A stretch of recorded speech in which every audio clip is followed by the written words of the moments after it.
हाँ, तो बेटा हम आपको बता रहे थे फॉरेन इन्वेस्टमेंट पॉलिसीज़। कभी कभार ऐसा होता है कि हमारे कंट्री में जब विदेशी कंपनियां क्या करती हैं, बहुत सारा इन्वेस्टमेंट करती, तो हमारी जो लोकल जो कंपनीज़ हैं उनको कंपटीशन झेलना पड़ता है।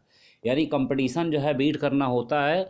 तो कंपटीशन में फाइट करने के लिए जो हमारे कंट्री है या जो रिलेटेड कंट्री है वो क्या करती है, कुछ आपके बैरियर्स हैं उसको जो है लगा देती है, जो फॉरेन गुड्स हैं, जिससे हमारे जो है कंट्री की जो भी कंपनीज़ हैं उनका कोई भी आपका जो है मतलब नुकसान ना होने पाए। तो इसलिए इसको हम ट्रेड बैरियर भी कहते हैं। जैसे प्रेजेंट टाइम में अभी आपने देखा होगा या न्यूज़पेपर में पढ़ा होगा कि बहुत सारे आपकी जो चाइनीज़ जो आइटम्स हैं, गुड्स हैं, ठीक है भाई, चाइना की ऐसी हरकतें हमारे कंट्री के खिलाफ, जिसकी वजह से गवर्नमेंट ने अब बहुत सारे चाइनीज़ जो आपके जो ऐप्स हैं उनमें बैंड लगा दिया। उसके अलावा बहुत सारे जो आपके चाइनीज़ सामान हमारे कंट्री में आते थे उसमें जो आपका इम्पोर्ट ड्यूटी थी उसको जो है हाई कर दिया, ताकि जो है जब वो चीज़ें हमारे कंट्री में आएंगी तो क्या हो जाएंगी, कॉस्टली हो जाएंगी। कॉस्टली हो जाएंगी तो फिर हमारे कंट्री में उनके लिए कोई मार्केट अवेलेबल नहीं हो पाए। इससे क्या होगा, इससे हमारे इंडियन यानी जो लोकल यानी डोमेस्टिक आपकी जो कंट्रीज़ हैं, ओ सॉरी, डोमेस्टिक आपकी जो कंपनीज़ हैं उनको जो है एक बेटर अपॉर्चुनिटी मिल जाती है, ताकि जो है वो हमारी ज़रूरतों को पूरा करने के लिए उन चीज़ों को प्रोडक्शन हमारे कंट्री में ही कर सके। अगर हमारे कंट्री की ही कंपनी क्या करती है, उन चीज़ों को प्रोडक्शन करती हैं, तो जाहिर सी बात उसका जो बेनिफिट पूरा पूरा हमारे कंट्री को ही मिलेगा। ठीक है।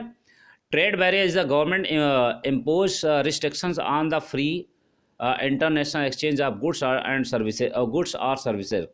बेटा जो ट्रेड बैरियर होता है वो गवर्नमेंट के द्वारा जो है लागू किया एक आपका रिस्ट्रिक्शन, एक प्रतिबंध होता है, जिसकी वजह से जो इंटरनल आपका जो है एक्सचेंज ऑफ गुड्स और सर्विसेज हैं उनको जो है मतलब कुछ समय के लिए या हमेशा के लिए उसको जो है प्रतिबंध कर दिया जाता है। ठीक है, उसको जो है बंद कर दिया जाता है।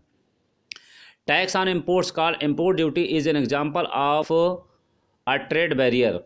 यानी इम्पोर्ट जो ड्यूटी होती है, कोई भी चीज़ जब आपकी हम जो है अपने कंट्री में इंपोर्ट करते हैं, उसको जो है आयात करते हैं, तो उसमें गवर्नमेंट क्या करती है, ज़्यादा से ज़्यादा टैक्स लगा देती है। अभी हमने आपको पहले बताया, जिसकी वजह से बाहरी जो सामान है या विदेशी जो आपकी जो है गुड्स या सर्विसेज हैं वो हमारे कंट्री में उनकी जो उनका इम्पोर्ट है या उनका जो आयात है वो कम हो जाए।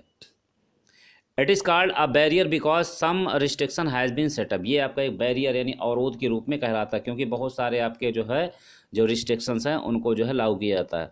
Governments can use trade barriers to increase और decrease regulate foreign trade and to decide what kinds of goods and how much of each should come into the country. ये गवर्नमेंट के ऊपर डिपेंड करता है कि गवर्नमेंट क्या कर सकती है, बैरियर ट्रेड बैरियर का यूज करके, और मतलब जो भी आपके गुड्स हैं, जो थिंग्स हैं, कितनी आएंगी और कैसे आएंगी, उनका जो है इंक्रीज और उनको जो है डिक्रीज कर सकती है। ठीक है। Similarly quotas are a way of restriction on volume और quantity of goods to be imported or exported. कभी कभार कुछ चीज़ों का एक कोटा मीन्स क्या होता है, एक सर्टेन जो आपकी क्वांटिटी होती है उसको डिक्लेयर कर दिया जाता है। सपोज दैट मान लो जैसे हमारे जो है कंट्री में किसी चीज़ की जो है क्या होती है, कमी हो जाती है या फिर आपका जो अधिकता हो जाती है। अगर कमी हो जाती है तो फिर हमारी जो कंट्री है या हमारी इंडियन जो गवर्नमेंट है वो क्या करती है, वो कुछ चीज़ों में रिस्ट्रिक्शंस कर देती है, यानी कोटा बिल्कुल जो डिसाइड कर लेती है कि आपको जितना प्रोडक्शन हो रहा है उसका केवल इतना पार्ट ही आपको क्या करना है, आपको जो है इसको मतलब एक्सपोर्ट करना है। ठीक। और कभी कभार किसी चीज़ का प्रोडक्शन अगर हमारे कंट्री में ज़्यादा हो जाता है तो उस चीज़ का भी कोटा लिमिट कर दिया जाता है कि आपको इससे ज़्यादा जो है चीज़ों को बाहर से मंगाना नहीं है। ठीक है। तो ये बेटा आपका ट्रेड बैरियर होता है। ट्रेड बैरियर क्या होता है, ट्रेड बैरियर हमारे जो है कंट्री में जितने भी आपका डोमेस्टिक जो आपकी कंपनीज होती हैं उनको प्रमोट करने के लिए, उनको प्रोत्साहन देने के लिए इस टाइप की जो मतलब सिचुएशन है उसको जो है गवर्नमेंट अपना अप्लाई करती रहती है। Foreign trade before 1991। 1991 के पहले जो हमारा विदेशी आपका जो व्यापार था वो कैसा था। After independence the government of India had put barriers on foreign trade and foreign investment to protect the products within the country from foreign competition as they were just coming up in 1950s and 1960s. At that time, India allowed imports of only essential items such as machinery, fertilisers, petroleum etcetera. After independence यानी आज़ादी के बाद the government of India had put barriers on foreign trade and foreign investment. आज़ादी के बाद हमारी जो है इंडियन गवर्नमेंट ने क्या किया, बहुत सारे आपके जो है विदेशी जो आपकी जो व्यापार था और बहुत सारी आपका जो विदेशी आपका जो इन्वेस्टमेंट था उसको जो है हमारे कंट्री की जो भी आपकी डोमेस्टिक कंपनीज थी उनका प्रोडक्शन बढ़ाने के लिए उनमें जो है बैंड लगा दिया। बैंड मतलब उनमें जो है उनको जो है रोक लगा दी। कब ये आपका हुआ, कब? As they were just coming up 1950s and 1916, यानी 1950 और 1960 के दौरान जो है ये आपका foreign trade and foreign investment में गवर्नमेंट ने क्या कर दिया, पूरी तरह से बैंड लगा दिया कि हम केवल उन्हीं चीज़ों को जो हम अलाउ करेंगे जो हमारे लिए बहुत ही इंपॉर्टेंट है, यानी जिनका प्रोडक्शन हम अपने कंट्री में नहीं कर सकते हैं उन्हीं चीज़ों को हम जो है विदेशों से मंगाएंगे, और अदर जो थिंग्स हैं जिनका प्रोडक्शन ऑलरेडी हमारे कंट्री में हो रहा है उनका जो है हम उन चीज़ों को हम अपने कंट्री में इंपोर्ट करने के लिए अलाउड नहीं करें। जो जैसे आपकी कौन कौन सी जो है चीज़ें थी, या जैसे आपका जो मशीनरी है, फर्टिलाइजर्स है, पेट्रोलियम एक्सेट्रा, इन चीज़ों को छोड़कर बाकी अदर मतलब थिंग्स की या गुड्स की या सर्विस में गवर्नमेंट ने क्या कर दिया, फॉरेन ट्रेड और फॉरेन इन्वेस्टमेंट को पूरी तरह से बंद कर दिया था। New economic policy 1991, around 1991 it was felt that Indian producers must compete with producers around the globe so that they can improve their performance and quality of goods and services। बेटा हमने आपको पहले बताया था फॉरेन ट्रेड बिफोर 1991, उसके बाद जो new economic policy है यानी नई आपकी जो आर्थिक पॉलिसी है जिसको हम 1991 के बाद में जो लागू की गई। 1991 के आफ्टर में इस चीज़ को महसूस किया गया कि जितने भी आपके इंडियन आपके जो प्रोडक्ट्स हैं उनकी क्वालिटी को और उनके परफॉर्मेंस को बढ़ाने के लिए, यानी जो गुड्स हैं, सर्विसेज है जिनका प्रोडक्शन हमारे कंट्री में होता है उनको जो बढ़ाने के लिए हमें क्या करना चाहिए, हमें जो है इंडियन जो प्रोडक्ट्स को भी कंपटीशन में लाना चाहिए। यानी हमें क्या करना चाहिए, कुछ जो है जो मतलब आपकी जो हमारी जो मतलब जो पॉलिसी है उसमें कुछ ढील देना चाहिए ताकि जो विदेशी जो कंपनियां हैं वो हमारे कंट्री में आ सकें और आने के बाद जो है वो यहाँ पे अपना इन्वेस्टमेंट कर सकें। That's why Government of India in 1991 made some major changes in its trade policy. This decision was supported by powerful international organizations like the World Trade Organization WTO। इसलिए जो हमारी इंडियन गवर्नमेंट थी उन्होंने क्या किया, अपनी जो ट्रेड पॉलिसी है उसमें जो है चेंजमेंट लिया, और चेंजमेंट से जो है इसका सपोर्ट किसने किया, इसका सपोर्ट आपका जो वर्ल्ड ट्रेड ऑर्गेनाइजेशन है, जो इंटरनेशनल लेवल की एक जो है आपकी क्या है आपकी जो है ऑर्गेनाइजेशन, जो जितना भी आपका इंपोर्ट और एक्सपोर्ट होता है उसको जो है कंट्रोल करता है। एक तरह से जो है अगर कोई उसमें डिस्प्यूट्स आ जाते हैं तो उसका जो सॉल्यूशन आपका कौन करता है, यही आपका WTO करता है। अब हम आपको बता दें 1991 के दौरान उस समय हमारे जो है कंट्री के जो फाइनेंस मिनिस्टर थे वो आपके जो कौन थे, डॉक्टर मनमोहन सिंह, यानी ex prime minister doctor Manmohan Singh was the finance minister at that time.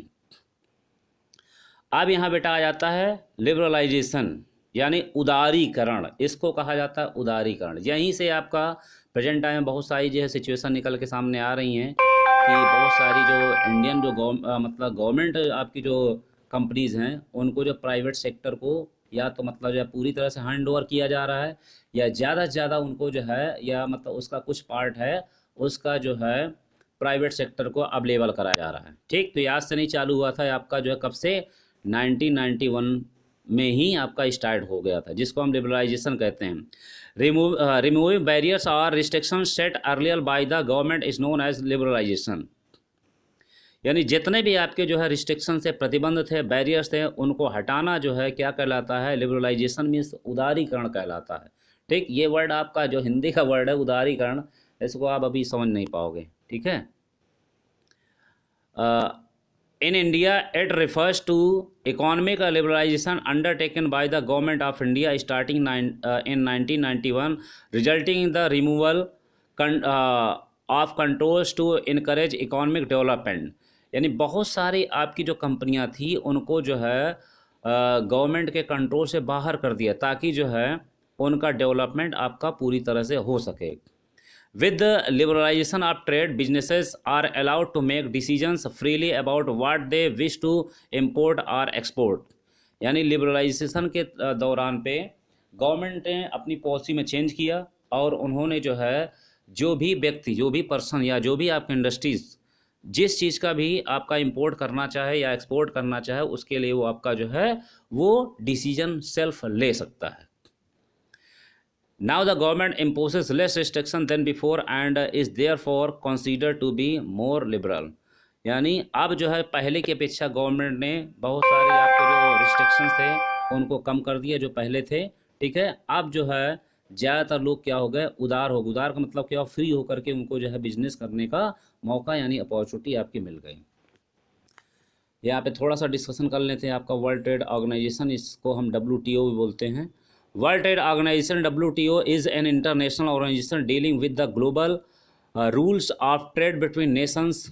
ये WTO क्या है, एक बेटा आपका जो है वर्ल्ड ट्रेड ऑर्गेनाइजेशन, जो क्या करता है पूरे वर्ल्ड में जितने भी आपकी ट्रेडिंग एक्टिविटीज़ होती हैं उनको जो है डील करने का एक जो है ऑर्गेनाइजेशन है। और इस ऑर्गेनाइजेशन को के जितने भी आपके डिसीजंस हैं उसको जो है जितने भी आपके इसके मेंबर्स हैं, जो भी मेंबर्स कंट्रीज़ हैं, उनको इसके रूल्स एंड रेगुलेशन को फॉलो करना ही होता है। Its main functions to ensure that trade flows as smoothly, predictably and as freely as possible. इसका मेन जो आपका जो है काम है वो ये है कि जितना भी आपका जो ट्रेड है वो स्मूथली और फ्री यानी बिना किसी रिस्ट्रिक्शंस के पूरे वर्ल्ड में आपका जो है ट्रेडिंग कंप्लीट हो सके। It supported the liberalisation of foreign trade and investment in India. इसने जो है जो हमारे कंट्री की जो पॉलिसी थी लिबरलाइजेशन और आपका जो है जो फॉरेन ट्रेड था, फॉरेन ट्रेड एंड इन्वेस्टमेंट को इसने जो हमारे इंडिया में सपोर्ट किया। WTO was started the initiative of the development countries। Its objective is to liberalize international trade and ensure that its members obey its rules।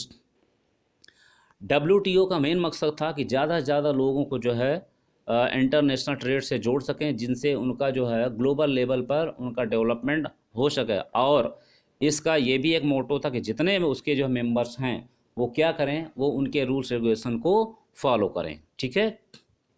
160 countries of the world were members of the WTO on June 2014। 164 countries on the 29 जुलाई 2016। बेटा यहाँ पे आपका 2014 तक जो है कम से कम आपके जो है करीब 160 मेंबर्स थे, कंट्रीज इसके मेंबर्स थे। और जुलाई आपका 2016 तक 164 कंट्रीज WTO के मेंबर्स हो चुके थे।